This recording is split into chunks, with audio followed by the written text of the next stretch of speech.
So, sodality is an interesting concept of the Plains people as well. They didn't just organize in kinship structure. They had fraternal societies, and when I say fraternal, it was mostly men, but there were also women groups as well, and they were all based on shared interest. So a lot of times there'd be a war community or war organization. These functioned as internal organizations for the tribe. So ultimately, if you were part of this war sodality, this fraternal structure, you would go off to war, but you would not expose the rest of the tribe to that. You were part of this organization, and that was your job to go do. So it broke things up in a more compartmentalized way, and now we can start to see a little bit. This has a little bit more resemblance of kind of the way that we do things here in America currently, in our current state, where we break up jobs based on interest, really. It's kind of the goal of things like college, right? Going to college and ultimately getting a career you want. This would have been similar to the way that the Plains operated as well. Women could gain supernatural power, increasing their status. This is particularly among the Blackfeet people, which is one of the larger videos that you're going to watch this week. So I have two videos, kind of long in length, so my personal lecture is not going to be as long this week as well.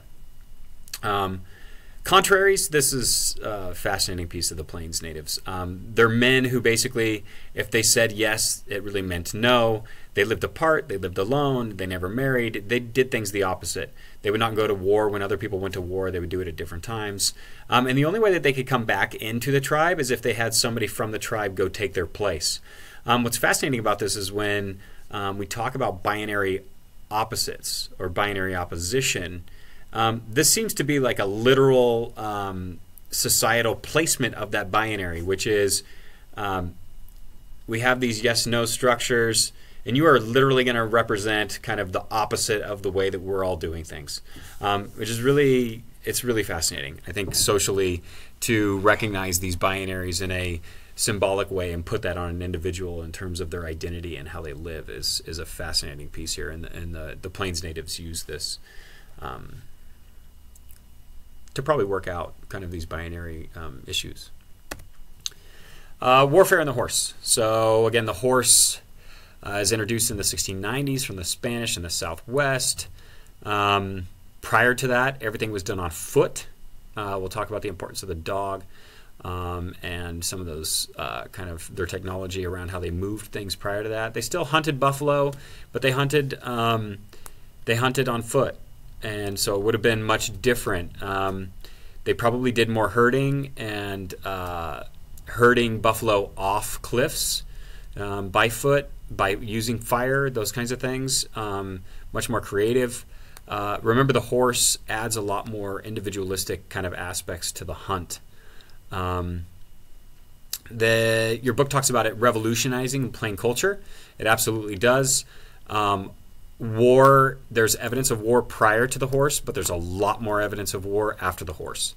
And remember, in terms of wealth and prestige, having that horse come into your kind of cultural, your worldview, changes your position symbolically and how people operate. Originally, the horses, when they came up, they were used as pack animals or for food. They were like a giant dog. They called them giant dogs or sacred dogs or whatnot. Eventually, they become used for transportation, and once they do, it absolutely changes the game, right, in terms of how you operate. It makes taking down a buffalo, herding buffalo, going to war, having a more individualistic aspect to life, because now you have ownership of something, and that ownership is your horse. And we saw this in kind of the Northwest culture and some of the plateau cultures as well. Usually, horses were attained through raids, so going in and taking horses from the Spanish in the night. Sometimes they were traded for or purchased. Sometimes, again, Fort Laramie Treaty, the Cheyenne chief, somebody would go and raid a camp. They would take horses, and then kind of the locals would come to the chief and say, listen, they stole my horses. What are you going to do about it? And the chief would usually pay for it at that point to avoid conflict. But raids was just kind of part of the culture. Remember, a certain level of public-private property here, right? And there's a little bit of confusion here with the native groups and what is public and private, which is there's a version of, hey, everything's part of the earth and it's all public, but then to steal something and kind of claim it as your own, that's private. So it's kind of this in-between zone of not really recognizing the full view of public property. Once you get the horse, it gets into the private property piece with wealth as well. This is probably, in terms of talking about the Plain Natives, again, I have researched and look at ritual and symbolic war a lot as a conflict resolution. And we saw that with the Ohlone Way. It was one of the kind of the questions on the quiz as well, which is, you know, how are people using this to avoid mass slaughter or total war and to minimize killing or the effect of war itself? And that would be, with the Plains Natives, what we call the coop stick.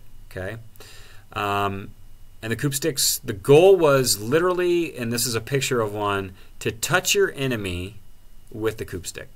Okay, and you could touch your enemy if he was alive and armed with a bow and arrow or a hatchet or whatever else he was holding. This was worth more prestige points. So ultimately what you would do is you would keep count of these coop points, which add to prestige during battle. And when you got back to the village, you would smack your coop stick on a central pole in the village and ultimately tap it as many times as you received points, or how many times you touched an enemy. You got points for touching a live enemy. There were more points. If you touched a dead enemy, you got points as well. This is a literal ritual war. Okay? Now, did they kill each other? Sometimes it happened. But if you gain more prestige by touching your enemy than killing your enemy, this changes the whole game of war. And this is probably a tie-over from how they warred prior to the horse. So they continued to use this method when the horse came in. Again, violent war did happen. I'm not denying that. However, this is a version of something from the past that was a way of avoiding war. And the Native Americans in North America were very good at ritual war in terms of, and when I say good, I'm talking about thought out and the different versions that they used in order to not kill off whole villages, women and children, okay, which is total war, or all the men even for that piece of things. Your book points out that this style of war did not work well with the U.S. Army. The U.S. Army thought that this was silly. This was not a normal practice in warfare, and ultimately the natives in the plains are going to pay the price. Now, are the natives going to learn? Yes, they are. Okay. Your book also talks about scalping. This is a kind of a misnomer in a lot of ways in terms of common practice, overhyped by American colonists moving into the area to again reiterate the fact that these people are savages. Ultimately, Americans did the same thing. But women and children, sometimes after battle, they would do more scalping than the actual warriors would. And this was just kind of it was like a trophy thing, right? Again, I'm not downplaying it. Scalping is kind of a icky taboo subject for us, I think, but I think we were also raised that way in this American culture to kind of dramatize that structure. I've read plenty of accounts where U.S. Army would end up doing the same thing, and they collect trophies from war, right? There's absolutely a ton of evidence that during the Vietnam War, men were collecting ears and fingers and all kinds of things. This tends to just be something that's some part of war. But going back to the coop stick again, this is much more symbolic. It's a ritual style of war where your whole goal is to minimize killing. And we need to kind of reshape our memory around the Plains natives as we see them as very violent and warlike. And again, so if we take the conflict away with the U.S. Army, we see less conflict. We have coop war, basically. we take the horse away, we even have less war than that. Okay, so again, in terms of war and its discussion in your book, it's kind of fascinating that this is another version of that ritual war. It's almost like tag, and being able to claim prestige and status over tag is a fascinating adult thing to do, right? Material culture. So the conical teepees, this is not an example of a conical teepee, but I didn't feel like I needed to show a picture of a teepee because I think that for the most part, we are raised to believe that every Native American lives in a teepee. Teepees were pretty much plains only, right? Central pole in the middle, some poles off to the side, and then wrapped in your kind of bison fur. Fire goes up, kind of smoke goes up the middle of the teepee if you have a fire on the inside. Wigwams were also in the prairie area, so we're talking more permanent village structures. Wigwams could last up to 10 to 12 years. They were basically a subterranean, so you'd build into either a hillside or into the dirt, and then you would build up kind of a wood frame house, and then you would pack that house with sod on top. So it would keep things kind of cool in the summer, warm in the winter when you had a fire going. And then Wichita, the people lived in thatch houses, this is an example of a thatch house. This is something more also we would see kind of in California natives. They built thatch houses similar to this as well. Prior to the horse, transportation was done by foot or travasoi. I cannot say that word. I don't. But it was a type of sled carried by dogs, and then eventually horses, right? So this would be all the stuff that you would create or use, and a lot of times the wood poles that were being pulled on the sled would turn into your teepee. So it was not only your sled for transportation, but it was also your housing. Again, very efficient people. There was no like, I'm going to pack this extra stuff so that I can make my house. It was, how do I turn my house? How do I create a house from my sled? And that's kind of the mentality that they had. Animal hides were cured and dyed. Clothing was made from hides as well, from deer all the way up to bison. Feathers were used for decoration and body adornment. We over-dramatize the feather thing. Usually they're used for prestige. Before the horse, there was a lot of pottery used. And then the bow and arrow, obviously, is kind of the weapon or hunting tool of choice. They did have wooden clubs and some other things in terms of weapons. Religion. So in terms of religion, the earth was sacred. Bison were the most sacred animal. Astronomy was very important. Priests presided over the harvest ceremonies. So you had a special class of individuals. And again, when we talk about harvest ceremonies, we're typically talking about the prairie down when they're harvesting the three sisters, corn, beans, and squash. Everybody carried around sacred bundles or medicine bundles, and they had gifts from the supernatural, symbolic fertility objects, but most importantly, they all carried a calumet, which is a ceremonial pipe, and we know this as a peace pipe.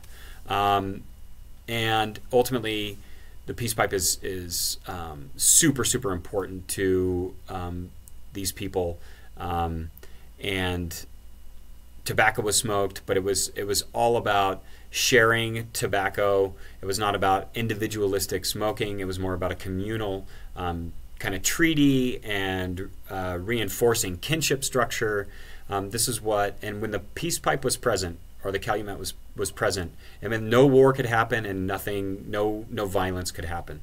So this was a symbol of peace. And then the sharing of tobacco obviously re-emphasized that concept.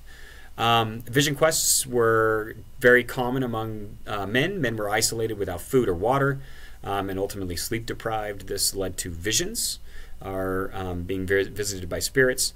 Sometimes a shaman would accompany, and sometimes drugs were used. Drugs, most likely we're talking about peyote coming up from the desert. And in terms of other drugs in that area, I'm unaware of what else was available to the natives. The Vision Quest was a defining moment or a rite of passage for individuals that participated in this.